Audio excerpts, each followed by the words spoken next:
ಇವತ್ತು ಗರ್ಭಗುಡಿಯಲ್ಲಿ ಕರ್ನಾಟಕ ಕಲ್ಲಿನ ರಾಮಲಲ್ಲಾ ಮೂರ್ತಿಯನ್ನ ಪ್ರತಿಷ್ಠಾಪನೆ ಮಾಡಲಾಗುತ್ತೆ.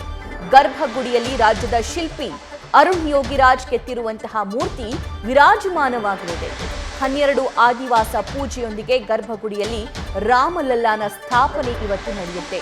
ರಾತ್ರಿಯೇ ದೇವಾಲಯದ ಪ್ರಾಂಗಣವನ್ನ ಈ ರಾಮಮೂರ್ತಿ ಪ್ರವೇಶ ಮಾಡಿದೆ. ದೇವಾಲಯದ ಒಳಭಾಗದಲ್ಲಿ ಕ್ರೇನ್ ಮೂಲಕ ಮೂರ್ತಿಯನ್ನ ಸ್ಥಳಾಂತರ ಮಾಡಲಾಗಿದೆ.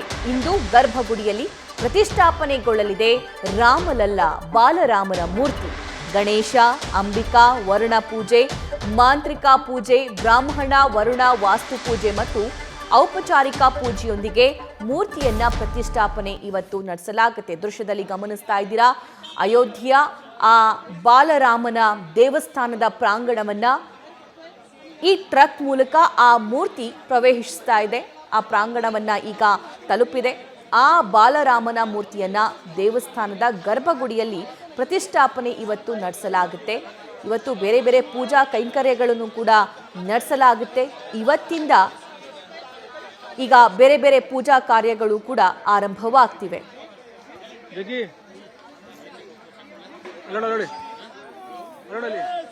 ರೈಟ್, ಈ ಬಗ್ಗೆ ಮತ್ತಷ್ಟು ಲೈವ್ ಡೀಟೇಲ್ಸ್ ಅಯೋಧ್ಯೆಯಿಂದಲೇ ನಮ್ಮ ಪ್ರತಿನಿಧಿ ಜಗದೀಶ್ ನೀಡ್ತಾ ಹೋಗ್ತಾರೆ. ಜಗದೀಶ್, ಹಾಗೆ ನೋಡಿದ್ರೆ ನಿನ್ನೆ ರಾತ್ರಿಯಿಂದಲೇ ಎಲ್ಲಾ ಪ್ರಾಸೆಸ್ ಸ್ಟಾರ್ಟ್ ಆಗಿದೆ ಅಂತ ಹೇಳಿ ನಾವು ಅನ್ಕೋಬಹುದು.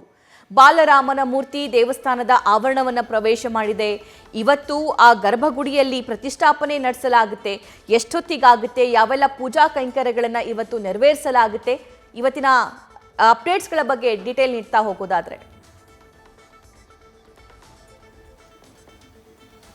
ಸಭಾ ರಾಮಲಲ್ಲಾ ಮೂರ್ತಿ ಈಗಾಗಲೇ ದೇವಾಲಯದ ಪ್ರಣಾಂಗಣದ ಒಳಗಡೆ ಬಂದಿರುವಂತಹ ಕಾರಣಕ್ಕಾಗಿ ನಿನ್ನೆ ತಡರಾತ್ರಿ 8:30 ಸುಮಾರಿಗೆ ಬರುತ್ತೆ. ತದನಂತರ ಕ್ರೇನ್ ಮೂಲಕವಾಗಿ ಆ ಒಂದು ಮೂರ್ತಿಯನ್ನ, ಒಟ್ಟು 51 ಅಡಿ ಎತ್ತರದ ಮೂರ್ತಿ, ಕೆಳಗಡೆ ಕಮಲದ ಹೂವಿನ ಮೇಲೆ ನಿಂತಿರುವಂತಹ ರಾಮಲಲ್ಲಾನ ಮೂರ್ತಿಯನ್ನ ಒಳಗಡೆ ತೆಗೆದುಕೊಂಡು ಹೋಗಲಾಗಿದೆ. ತದನಂತರ ರಾತ್ರಿ 10:30, 11 ಗಂಟೆ ಸುಮಾರಿಗೆ ದೇವಾಲಯದ ಗರ್ಭಗುಡಿಯ ಹತ್ತಿರವನ್ನ ಇಡಲಾಗಿತ್ತು. ಆದ್ರೆ ಇವತ್ತು ಬೆಳಗ್ಗೆ 7:30 ಸುಮಾರಿಗೆ ಏನಂತಂದ್ರೆ ಆ ಪೂಜೆ ಕೈಂಕರ್ಯ ಶುರುವಾಗಿರುವಂತದ್ದು. ನಾನು ನನ್ನ ಹಿಂಭಾಗದಲ್ಲಿ ನಾನು ರಾಮ ಕಾರಿಡಾರ್ ಅಲ್ಲಿ ನಿಂತ್ಕೊಂಡಿದ್ದೀನಿ. ಈ ರಾಮ ಕಾರಿಡಾರ್ ನ ದೇವಸ್ಥಾನದ ಮುಂಭಾಗದ ವಿಜುವಲ್ಸ್ ಗಳನ್ನ ನಿಮಗೆ ತೋರಿಸುವಂತಹ ಪ್ರಯತ್ನವನ್ನ ಮಾಡ್ತೀನಿ. ನಿನ್ನೆ ತಡರಾತ್ರಿ ಇದೇ ಒಂದು ಬಾಗಿಲಿನ ಮೂಲಕವಾಗಿ, ರಾಮ ಬಾಗಿಲಿನ ಮೂಲಕವಾಗಿ, ರಾಮ ಕಾರಿಡಾರ್ ನ ಮೂಲಕವಾಗಿ ಆ ಒಂದು ಟ್ರಕ್ ಒಳಗಡೆ ಹೋಗುತ್ತೆ. ಟ್ರಕ್ ಗೆ ತುಂಬಾ ಸೆಕ್ಯೂರಿಟಿ ಇರುತ್ತೆ. ಇವತ್ತು ದೊಡ್ಡ ಪ್ರಮಾಣದಲ್ಲಿ ಏನಂದ್ರೆ 121ಕ್ಕೂ ಹೆಚ್ಚು ಜನ ಅರ್ಚಕರಿಂದ ಮಹಾ ಹೋಮಗಳ ನಡೆಯುತ್ತೆ. 12 ಆದಿವಾಸಿ ಪೂಜೆಗಳು ಏನಂದ್ರೆ ಇವತ್ತಿಂದ ಆರಂಭ ಆಗುತ್ತೆ. ಅದರಲ್ಲೂ ಪ್ರಮುಖವಾಗಿ ಇಂದು ಗಣೇಶ, ಅಂಬಿಕಾ ಪೂಜೆ ನಡೆಯುತ್ತೆ, ವರುಣ ಪೂಜೆ ನಡೆಯುತ್ತೆ, ಮಾಂತ್ರಿಕ ಪೂಜೆ ನಡೆಯುತ್ತೆ. ಅದರ ಜೊತೆಗೆ ಬ್ರಾಹ್ಮಣ ವರುಣ ವಾಸ್ತು ಪೂಜೆ ಮತ್ತೆ ಅದರ ಜೊತೆಗೆ ಔಪಚಾರಿಕ ಪೂಜೆಗಳು ಸಹಿತ ನಡೆಯುತ್ತೆ ಅನ್ನುವಂತಹ ಮಾಹಿತಿಯನ್ನ ಈಗಾಗಲೇ ರಾಮ ಮಂದಿರದ ಟ್ರಸ್ಟ್ ನ ಏನಂದ್ರೆ ಅರ್ಚಕರು ಮತ್ತೆ ಅದರ ಜೊತೆಗೆ ಸದಸ್ಯರು ಸಹಿತ ಮಾಹಿತಿಯನ್ನ ಕೊಟ್ಟಿದ್ದಾರೆ. ಮತ್ತೆ ನಿನ್ನೆ ಮಾತನಾಡುವಂತಹ ಸಂದರ್ಭದಲ್ಲಿ ಸಹಿತ ಅರ್ಚಕರು ಹೇಳುವಂತದ್ದು, ಇವತ್ತಿಂದ ನಡೆಯುವಂತಹ ಪೂಜೆ ನಿರಂತರವಾಗಿ ಏನಂದ್ರೆ 21ನೇ ತಾರೀಕುವರೆಗೂ ಸಹಿತ ನಡೆಯುತ್ತೆ. ಪ್ರತಿ ದಿವಸವೂ ಸಹಿತ 3 ಹೋಮಗಳನ್ನ ಮಾಡ್ತಾರೆ. ಅದರಲ್ಲೂ ಪ್ರಮುಖವಾಗಿ ಜಲಾಭಿಷೇಕ, ತುಪ್ಪದ ಅಭಿಷೇಕ, ಅಗ್ನಿ ಪೂಜೆ, ಅದರ ಜೊತೆಗೆ ಬಹಳಷ್ಟು ಬೇರೆ ಬೇರೆ ಪೂಜೆಗಳನ್ನ ಸಹಿತ ಇವತ್ತಿನಿಂದ ಪೂಜಾ ಕೈಂಕರ್ಯಗಳು ಸಹಿತ ಆರಂಭ ಆಗ್ತಾ ಇರುವಂತಹ ಕಾರಣಕ್ಕಾಗಿ ಇಷ್ಟು ವರ್ಷಗಳ ಏನಂದ್ರೆ ಕನಸಿತ್ತಲ್ಲ ರಾಮ ಭಕ್ತರಿಗೆ, ನಿನ್ನೆ ರಾತ್ರಿ ಯಾಕಂದ್ರೆ ನಾನು ಪ್ರತ್ಯಕ್ಷದರ್ಶಿಯಾಗಿದ್ದೆ, ಬಹಳಷ್ಟು ಆ ಒಂದು ರಸ್ತೆಯ ಮೂಲಕವಾಗಿ ಬರ್ತಾ ಇರುವಂತಹ ಸಂದರ್ಭದಲ್ಲಿ ಟ್ರಕ್ಕು ಎಲ್ಲಾ ರಸ್ತೆಯ ಇಕ್ಕೆಲದಲ್ಲೂ ಸಹಿತ ಜನರು ರಾಮನ ಜೈಕಾರವನ್ನು ಹಾಕುವಂತದ್ದು, ರಾಮನಿಗಾಗಿ ಏನಂತಂದ್ರೆ ಇಷ್ಟು ವರ್ಷಗಳ ಕಾದಿದ್ದಕ್ಕೂ ಸಾರ್ಥಕ ಆಯ್ತು ಅನ್ನುವಂತಹ ಒಂದು ಸಂದೇಶವನ್ನು ಕೊಡ್ತಾ ಇರುವಂತಹ ರೀತಿಯೇ ಇತ್ತಲ್ಲ. ಎಲ್ರಿಗೂ ಸಹಿತ ಧಾರ್ಮಿಕವಾಗಿ ಏನಂದ್ರೆ ಭಾವುಕರಾಗಿ ಎಲ್ರಿಗೂ ಏನಂದ್ರೆ ಬಹಳಷ್ಟು ಖುಷಿಯನ್ನು ಕೊಟ್ಟಿರ್ತಕ್ಕಂತಹ ಒಂದು ಆ ಕ್ಷಣ.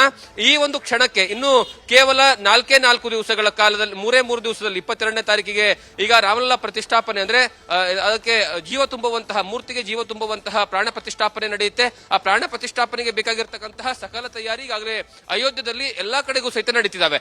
ಇವತ್ತಿನಿಂದ ನಡೆಯುವಂತಹ ಪೂಜೆ 21ನೇ ತಾರೀಕುವರೆಗೂ ಪೂಜೆ ನಡೆಯುತ್ತೆ.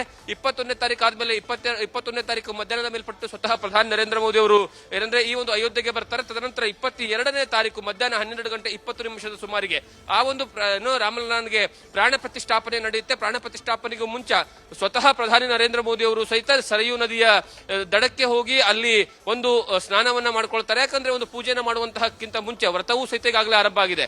ಹಾಗಾಗಿ ಆ ಒಂದು ಸರಯೂ ನದಿ ತಟಕ್ಕೆ ಹೋಗಿ ಅಲ್ಲಿ ಸ್ನಾನವನ್ನ ಮಾಡಿ ತದನಂತರ ಅಲ್ಲಿಂದ ನೇರವಾಗಿ ಒಂದು ತುಂಬಿದ ಕುಂಭದೊಂದಿಗೆ ಅಂದ್ರೆ ಕಳಸವನ್ನ ತೆಗೆದುಕೊಂಡು ಅವರು ಈ ದೇವಸ್ಥಾನಕ್ಕೆ ಬರ್ತಾರೆ. ಆ ದೇವಸ್ಥಾನಕ್ಕೆ ಬರುವಂತಹ ಸಂದರ್ಭದಲ್ಲೂ ಸಹಿತ ಆ ಒಂದು ಕಳಸದಿಂದ ತಂದಿರತಕ್ಕಂತಹ ನೀರಿನಿಂದಲೂ ಸಹಿತ ಅಭಿಷೇಕ ಆಗುತ್ತೆ.